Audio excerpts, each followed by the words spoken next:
Halo teman-teman, ini ada kabar gembira nih di tahun 2021 akan ada pembukaan CPNS. Setelah tahun 2020 ini nggak ada pembukaan karena tahun ini membereskan yang tahun 2019 ya, karena ada pandemi jadi 2 tahun prosesnya.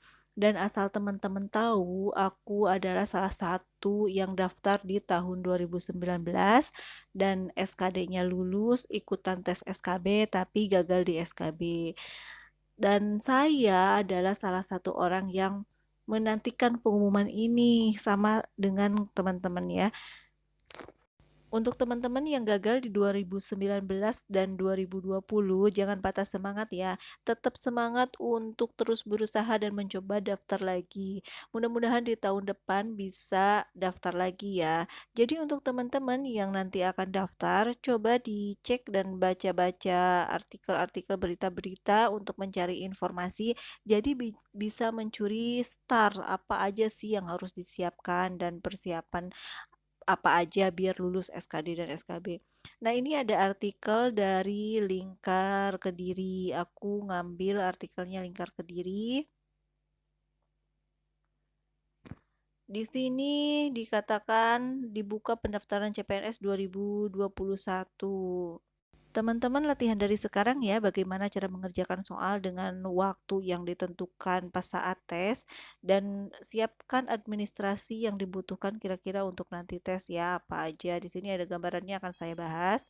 Dan ini di artikelnya itu dikatakan bahwa pendaftaran CPNS akan dibuka Maret 2021. Jadi ini di awal tahun ya. Kalau 2019 itu di akhir tahun. Saya berharapnya sih ini benar ya di awal tahun, jadi lebih cepat gitu prosesnya. Tapi teman-teman nanti kita pantau terus informasinya, bagaimana informasi terbaru seterusnya ke depannya, adakah perubahan lagi atau enggak. Tapi setidaknya ini udah ada angin segar ya kalau misalnya pembukaan CPNS itu akan ada di tahun depan.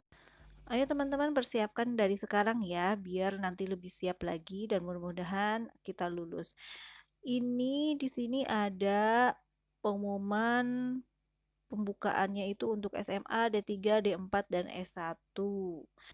Sama ya dengan yang tahun kemarin pembukaannya dengan lulusan itu sih sama.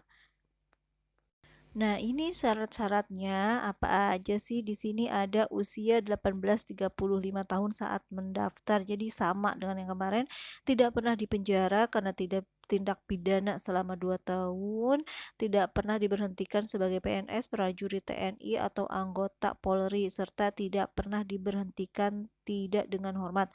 Bukan merupakan PNS, prajurit TNI, anggota Polri, bukan merupakan anggota partai, pengurus partai, dan tidak terlibat dalam politik praktis.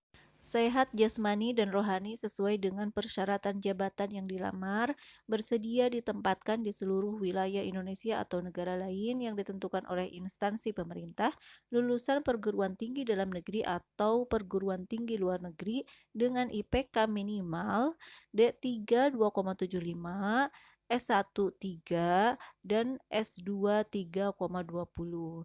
Terus akreditasi kampusnya nih harus BAN PT dan kemarin itu diminta akreditasi B ya.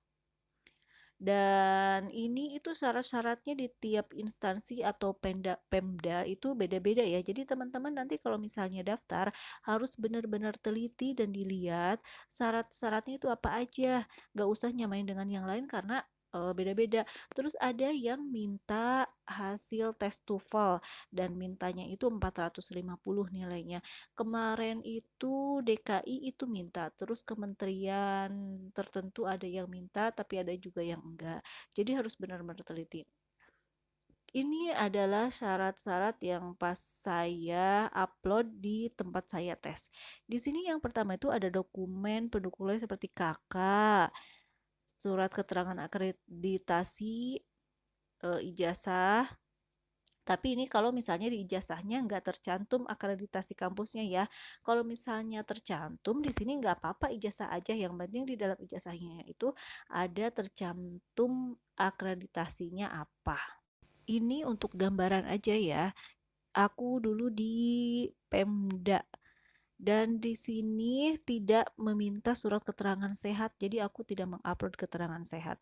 Kecuali untuk, yang disabilitas ya, keterangan dokter jadi menerangkan tingkat disabilitasnya itu seperti apa.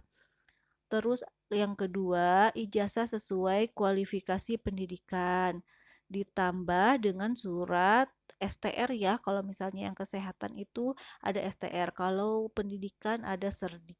Terus ada pas foto 4x6 dengan latar belakang merah. Ini harus diperhatikan ya, latar belakangnya itu harus merah. Nanti dilihat teman-teman kalau tesnya di mana, nanti lihat barangkali beda ya. Terus scan KTP ini harus KTP ya, KTP-nya itu. Surat lamaran ditulis tangan. Di saya ini dimintanya tulis tangan. Ada teman saya dia diketik itu diterima. Tapi di tempat saya ini harus ditulis tangan ya. Kemudian ada transkrip nilai. Nah, ini syarat-syaratnya itu ini nggak difotokopi dan nggak dilegalisir. Jadi yang kemarin itu aslinya di-scan terus di-upload-upload gitu. Tapi yang saya ikutin di tahun 2018 itu dia fotokopian dilegalisir ya, termasuk ijazah SMP, SD, SMA, sama akte. Waktu itu banyak banget yang dilegalisir. Tapi untuk yang tahun kemarin itu lebih mudah lagi, nggak dilegalisir. Jadi tinggal scan-scan aja dan upload. Nah, sekarang saya mau sharing nih kemarin pas saya tes, itu tipsnya gimana sih biar lulus SKD? Nah, teman-teman coba latihan soal, sering latihan soal. Jadi, di waktu lama-lama harus lebih cepat lagi dengan target ya, target waktu. Karena waktunya itu sebentar.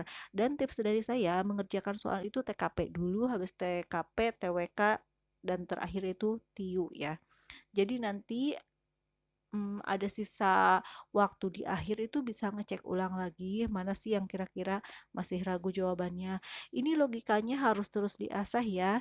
Nanti kalau misalnya, ada waktu di video yang berikutnya coba saya akan bahas bagaimana kemarin saya tes SKD, soalnya apa aja sih, seperti apa aja, biar ada gambaran dan persiapan dari sekarang ya teman-teman, yang bisa daftar di tahun depan, jadi udah lebih awal nih persiapannya. Semoga sukses ya teman-teman. Terima kasih teman-teman sudah menyaksikan video saya dan jangan lupa